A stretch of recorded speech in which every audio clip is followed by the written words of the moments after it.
Hi, this is Todd Glass, and you're listening to Atheist Edge with your host, Jim Hall. Now here's Jim. Oh, Jim. All right, that's it. I'm losing my mind.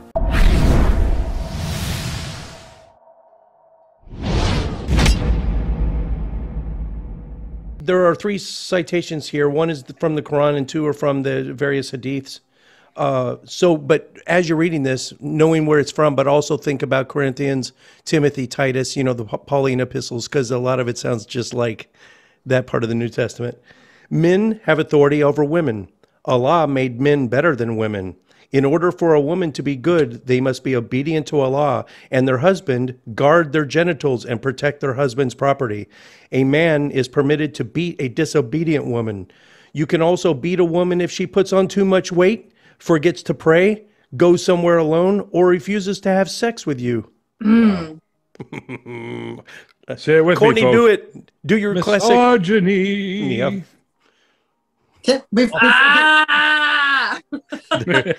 There you go, folks. In a nutshell. No, I don't have a tirade. Before she goes on her tirade, let me just say, where's all that free will we were supposed to have?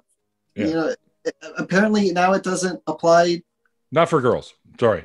There's nothing I can say about any of that that hasn't been said a million times by real You people. could say "fuck you," but Yeah. Who gives them the authority to prioritize themselves over an entire group of people, like half the world population? that would be Allah. To say, like, we're worth more than you. You are only a fraction of us, and you are here for us. Like, congratulations, you're an asshole. Yep. Even in the Old Testament, the Jewish Old Testament, like there's another one. Women are only, if a man was worth 100 shekels, women would only be worth 50. So, In Islamic culture, women's say in court testimony is less than that of a man. right. Men who swear 5 times fervently that their wife cheated on them, she's automatically guilty, no trial, things like that. But Neil, the new one in here is if a woman puts on too much weight or forgets to pray, it's on the husband to punish her for that too. So that's unique to the Quran and the Hadith. yes, It's a it double is. standard, is it not? Yeah. Putting on too much Of course weight. it is. Of course it is. It's like, I'm sorry, Now, why what? do you care about that? That's not like all the religious bullshit aside, whoever wrote that, why do they give a shit about the weight thing? Because they also claim that a woman's like power is in the corruption and seduction of men. So it's like, wouldn't you want? Haven't you read the Samson and Delilah story? why prefer women to be more attractive? Because in your mind, that makes them more evil. It makes them more corrupting. Yeah. That's a good point. Why wouldn't Allah want wives to be the least as unattractive as possible? Wouldn't that help men control their urges more? Yes, Good. because it's our fault that men are human beings Fucking that perverts. it's like, no, that's so dumb. It is. In order to find a lost object, say a prayer to Rabbi Meir Baal Hanes, a Jewish sage who lived around 150 CE. Also, you have to get up and look for the object. Yeah, funny how God only works through people. So if you pray for something, then you have to go and answer your own prayer. Wait a minute. I'm answering prayer? Does that make me a god? God forbids you to wear a garment of 2 different types of fabric.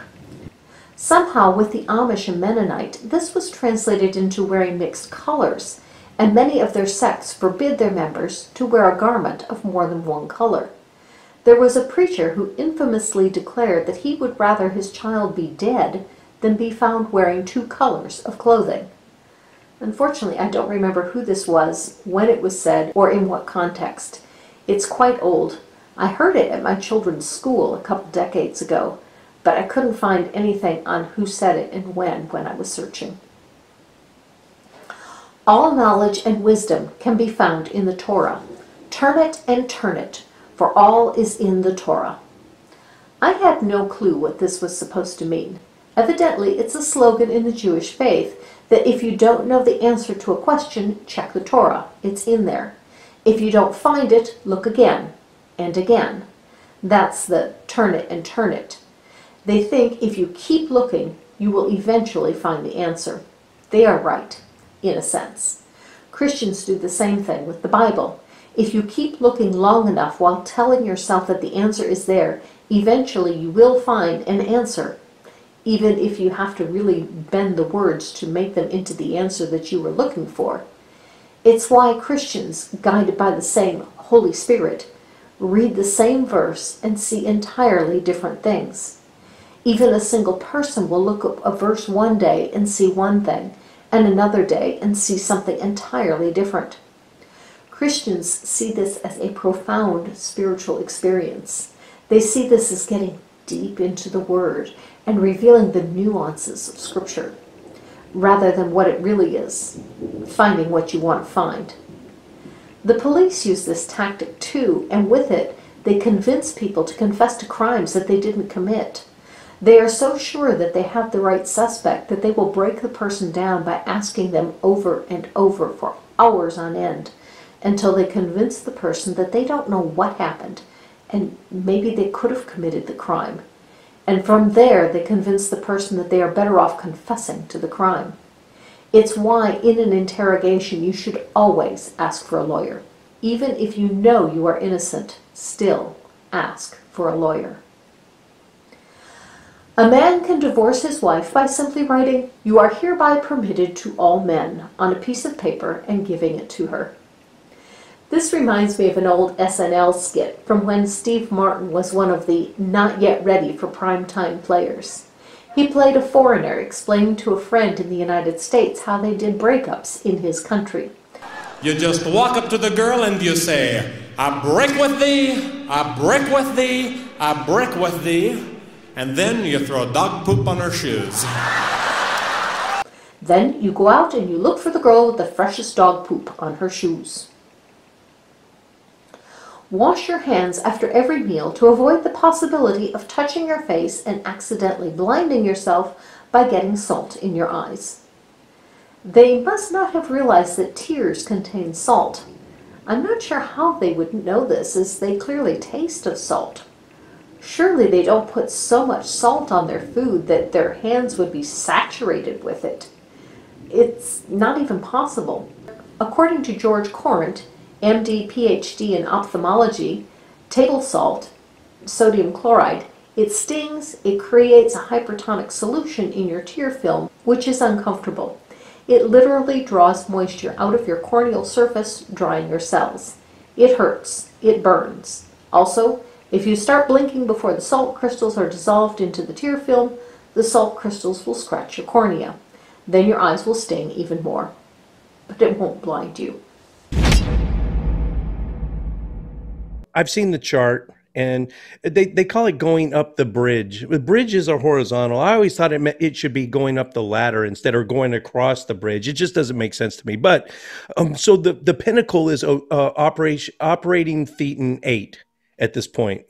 Yeah. Now, I don't remember where I saw it. Maybe one of the programs, but there is a 9 and 10. It's just not out yet. It's going to be revealed. Or some Correct. people are already that. Do you know anything about the even higher levels? Okay, here's the deal with the OT levels in Scientology. In 1967, L. Ron Hubbard invented OT3. Let's see, 66, 67. The first OT levels started coming out, and they went all the way up through OT level 8 by the 1980s. And then Hubbard died. Actually died when OT7 was released, and OT8 came out right after he died. And the church put out this chart saying that there are 15 OT levels. apparently, according to former insiders who literally were looking for these things at the highest levels of the church where they were working, these don't exist. There are no upper OT levels. It's just a fantasy. It's something David Miscavige put out in order to give people the idea that there were going to be more goals, more services that they could avail themselves of, and that's why they need to stay in Scientology, even if they get to the top level. And so this is all about, you know, carrots and a stick, right? It's carrots. It's giving you a reason to carry on. So so according to all the insiders on this, and there have been multiple reports about it, they went looking hard. I mean, Miscavige was desperate to find these things because even he thought that they existed back at the beginning, back in the first year when Hubbard had just died. They thought these things were real, and they were looking for them, and they couldn't. And they found these file cabinets, and there was nothing in them, and they were like, "Oh boy." And a lot of people got in a lot of trouble over this, and I'm sure Miscavige has lost a lot of sleep over it and tried to figure his way through it. But eventually it's a problem he's going to have to solve. But for now, he just keeps putting it off by moving the goalposts. He just keeps changing the goalposts. And that's how Scientology keeps going right now. You can never, it's a never ending. When you think you're done, then they start you over. I think on Aftermath on Leah Remini's program, it was either her or someone she was interviewing. They got up to the highest levels, and then, we're revamping OT3 through OT8. So you're gonna have to start all over. Like what? Right. So they just keep you on the hamster wheel. It's true, right? Exactly right. That's I was about to say that. I've said it so many times. Oh, really? To nowhere. You were Sea Org. How high did you get? And did you now on the screen right now? Because I know it exists. Is it's handwritten, but it's supposedly held in. You know, when you reach OT3, this is when you learn about all the stuff that they teach you in South Park, all the Xenu and the body thetans and the volcanoes and all that. So I guess that's OT3. Did you ever see the writings? And did you get a chance to read those? Okay, well, I read them all after I left the church. I got up to the level of what's called the state of clear, which is about halfway up that chart, about halfway across that bridge, so to speak. And by the way, the reason the bridge analogy is used, I don't know if you know this, but just a little minutia for you, is and at the end of the book Dianetics in 1950, Hubbard said that Dianetics is offering a bridge across a chasm to a better place. And so there's this big chasm that nobody could ever cross until this bridge got built to get over it. And that is what the Scientology bridge is supposed to symbolize. But then why do they call it up the bridge instead of across the bridge? Because it's actually a chart that you go up. And so they mix. But you can see how that just doesn't make sense. Yeah, someone very left brain like me is like, oh, come on, man. Absolutely. Yep. It's funny because it was something that somebody had to point out to me because I just accepted it when I was in, you know, but it's really just a mixed metaphor. I'm just going to read it verbatim. And for the record, could probably be written better. So, why do many Muslims hate the West? Because here in the West, for the record, I think we're in the East, by the way, but we get you. Women and men are equals. Homosexuality is not a crime. We charge interest on loans. Gambling is legal. Alcohol is legal. Our grocery stores and restaurants sell bacon and ham. That's that. So do a lot of theirs, bro. Like, have you not been to the Middle East? I'm pretty sure you have, haven't you? Like, I know there's loads of places that they're, you know. Anyway, I don't know. You might know. That's one of the. There was no scientific evidence to suggest that the swine flu was being passed from pigs to humans. It was being passed from humans to humans, and yet the Egyptian government ordered all pigs in Egypt to be slaughtered, and the majority of people who owned pigs in Egypt are the Coptic Christians, which is one of the reasons why the World Health Organization has changed its naming conventions of diseases to not include places, people's names, or particular species of animals. Our support for Israel, our military presence in the Middle East, open criticism of Islam as a violent and illogical ideology, and finally, and most importantly, Islam calls for the complete domination of the entire world, and we're all in their way. In fairness, so does Christianity. I kind of don't totally agree with all of that.